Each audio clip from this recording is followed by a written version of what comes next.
Mga kapatid, makinig kayo. Ang hazard at risk, ano ang kaibahan nito? Merong definition na binigay ang ISO 45001. Ang sabi doon, source of potential harm.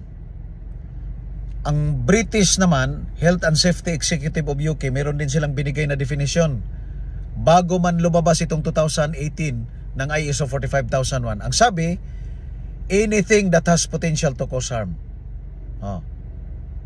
Anything that has potential to cause harm. Kahit ano.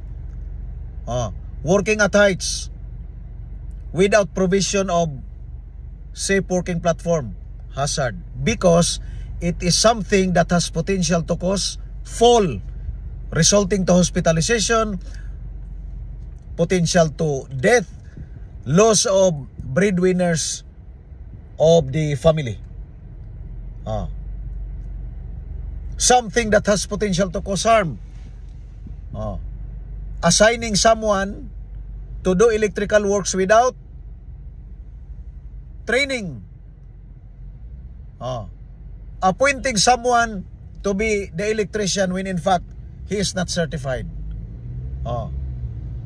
So, lalabas niyan, meron talagang risk dahil yung pag-appoint mo ng electrician na hindi trained ay likely to cause electrocution.